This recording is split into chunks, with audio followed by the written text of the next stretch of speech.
Alright guys, welcome to another beer review, fueled by lack of sleep, because I've just been struggling to have a sleeping pattern recently, and came in from work thinking, gonna have a couple of beers tonight, got a couple of ideas for videos, and next thing I know, I wake up at 5 minutes past 4 in the morning, and I'm like, nearly wide awake, so I thought, fuck it, got a bit of a late start, well, today, let's have a beer and see if this can, put me to sleep.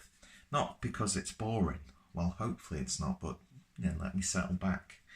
So we're going back over to the Wild Beer Co, and this is the Sleeping Limes, which is limes plus sea salt lager.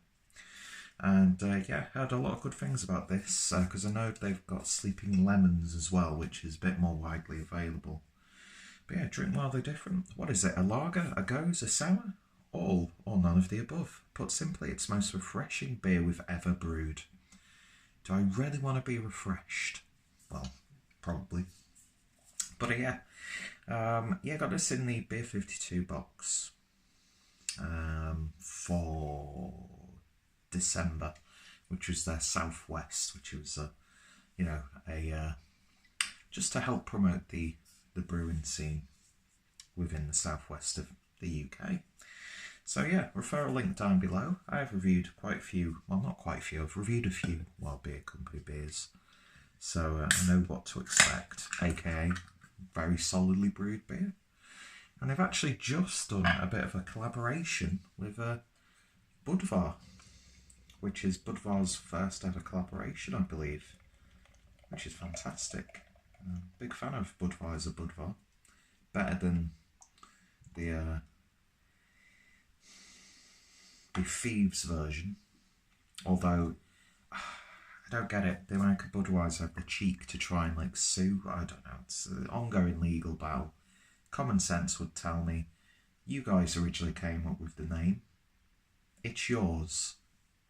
Oh well, so beer in the glass then, and there's a tiny bit of haze in there, but yeah, golden, straw-like in appearance, half finger's worth of a whitehead. Actually did not realise it was 4:05 in the morning, but let's have a beer. It's not like I've just had a weekend of it, do you know what I mean? And then I've got a works party coming up, which I'm expecting wonderful things, paying about fucking £6 for a pint of Carling or whatever. But maybe I should sneak in some beer. We'll see. Anyway, looks good. Let's give it a sniff. Definitely get that sort of sour funk to it. It's more on the, I wouldn't say goes. It smells more like a Berliner Weisse. Loads of yeasty esters on this one. You get that sort of lager musk in there as well. It's not like a vibrant lime aroma, but you do pick up the lime. It smells good. Let's give it a taste. Cheers. The only thing that's slightly putting me off though is that Berliner Weisse aroma. Anyway, let's give it a taste.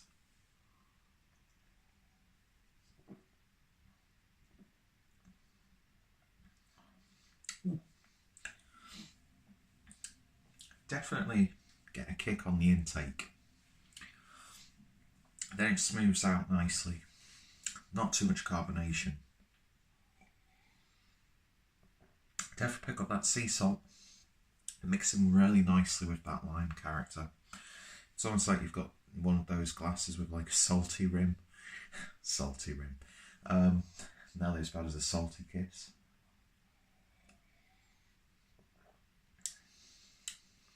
Can I just say, I'm going off record, but, right, we all know what a salty kiss is. Okay, if the person you loves, if the person you love wants to kiss you afterwards, grow up and give them a kiss. Do you know what I mean? It's really? You're going to be squeamish when your loved one wants to kiss you afterwards. Anyway, some people are so fucking timid when it comes to stuff like that. But this isn't... I'm not a columnist in a trashy newspaper. I'm a professional beer reviewer. But, oh,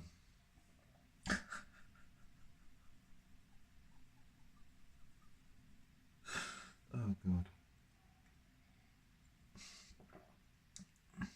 It's definitely a refreshing beer. It's leaning more on the sort of like Berliner Weisse. If you didn't tell me, I would not think that this was a lager. It's definitely, to me, it's like a really nicely brewed lime Berliner Weisse more than anything else. ABV is 4.6%.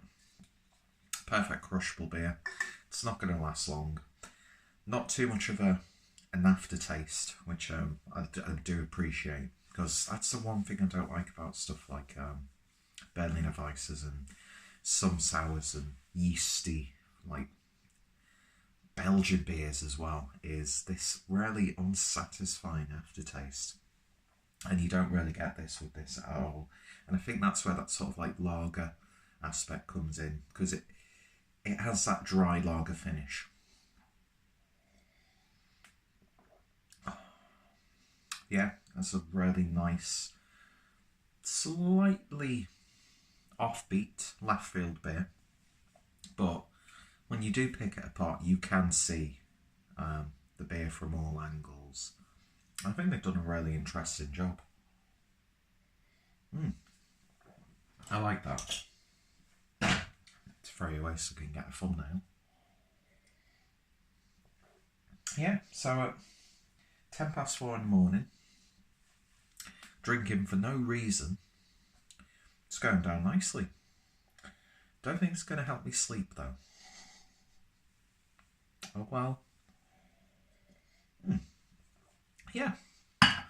I'm not 100% in love with it, but at the same time, if you gave me 4 cans of that, if you gave me 4 cans of that, I'd be a happy chappy. Anyway, thank you for watching this. If you've tried it, let me know your thoughts, opinions. I really want to try the Sleeping Lemons now. It didn't even click. I did not purposely pick this beer because it was called... It has sleeping in the title, and I wanted to sleep. I don't plan things out like that because I'm not clever enough. But yeah, I really want to try the other version of that because it's an interesting beer. And if you like lagers, sours, and those sorts of beers, it all comes together and works nicely. So 7.5 out of 10. Nice and simple. Wild Beer Company know how to brew beer. We all know that. And yeah, check out Wild Beer Company. Check out my Wild Beer Company playlist. Check out Beer 52. Check out my Beer 52 playlist. And also, if any friends and fellow VTubers have reviewed this one, I'll put their links down below as well. So, thank you for watching, and hopefully you'll join me next time for another beer review. Was this really a beer review? I don't know. See you guys later.